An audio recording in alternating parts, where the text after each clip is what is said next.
Hi everyone. Some people will subtract 7 minus 3, which is 4, so they'll write 4. Then they'll bring down the times 4 down, and then they'll bring down the division symbol down, and then they'll bring down the 8 down. Then they'll multiply 4 times 4, which equals 16, and then bring down the division symbol down and the 8 down. And some people will write the 16 divided by 8 in a fraction form, so they'll do this, and then they'll break it in half. So half of 16 and half of 8, so they'll do it like this. 16 divided by 2 is 8, and then half of 8 is what? 4. And so now they have 8 over 4, and they'll keep breaking it down like this. So 8 divided by 2 is 4, and 4 divided by 2 is 2, and 4 divided by 2 is 2. So the answer is 2, and that is so wrong. Let me show you how to solve this math problem correctly using PEMDAS.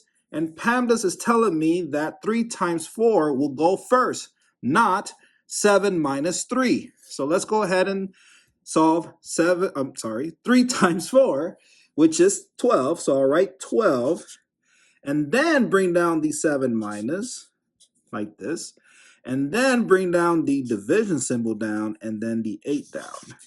Now we're looking at 7 minus 12 divided by 8. And now we're going to look at PEMDAS again, and PEMDAS is telling me that division will go first, not subtraction. So let's write 12 divided by 8 in the fraction form to make the math easy. So 12 over 8, like that. And then let's bring down the 7 in a fraction form to make the math easy, like this. 7 over 1 equals 7, does not change the 7. And then bring down the minus down. So now we're looking at 7 over 1 minus 12 over 8. And let's use the butterfly method. So we'll multiply 7 times 8, or 8 times 7. So that equals 56. So I'll write the 56 here. And then draw the little antenna of the butterfly. And let's do the same with the next wing. We'll multiply 1 times 12, or 12 times 2. So let me go ahead and draw the second wing of the butterfly like this. And that equals 12. I do have space there. And I can draw the other antenna of the butterfly. Next, let's draw the body. We multiply 1 times 8, or 8 times 1, however you want to do it. That equals 8. So I'll write the 8 there. And now we write the 8, that is the denominator, and we subtract 56 minus 12. So let's do some subtraction here. 56 minus 12. So 6 minus 2 is what? 4. And 5 minus 1 equals 4. So it's 44. 56 minus 12 is 44. So I'll write the 44 on the top of the fraction bar there. That is called the numerator.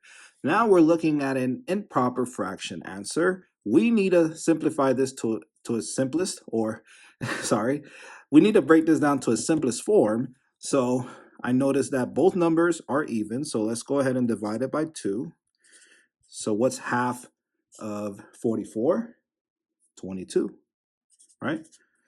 And half of 8 is what? 4. And let's keep doing that like this. So what's half of 22? 11 over 4 divided by 2, or half of 4, is 2.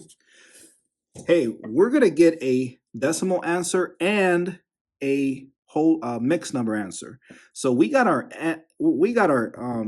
improper fraction answer. So let me box that up for you. 11 over 2. That is an improper fraction. Let's go ahead and use long division to find the mixed number answer and then the decimal answer. So the 11, that is the dividend, goes inside the long division symbol there. And the 2 is the divisor, so that goes outside the long division symbol there. So how many times can 2 fit into 11? 5 times. So I'll write the 5 right there. And 5 times 2 is 10. And 11 minus 10 is 1. So now we can write down our mixed number answers. So the 5 is the whole number. The 1, the remainder, that goes on top of the proper fraction. And the 2 from the divisor or the denominator goes at the bottom of the proper fraction here. So now we have 5 1/2, right? And we can get a decimal answer from there, but let's continue the long division. So can we fit 2? And I know it's 5.5, but let's go ahead and finish the long division here. So how many times can 2 fit into 1? You cannot, so we need to borrow. So I'll write a 0 right after the decimal, and you add that decimal after the 11 and a decimal after the 5. So bring down the 0, give the 0 to the 1, that 1 becomes a 10. So now how many times can 2 fit into 10? 5 times. And 5 times 2 equals 10. And you subtract 10 minus 10 equals 0. So your answer in a decimal form is 5.5. Let me box those answers up for you.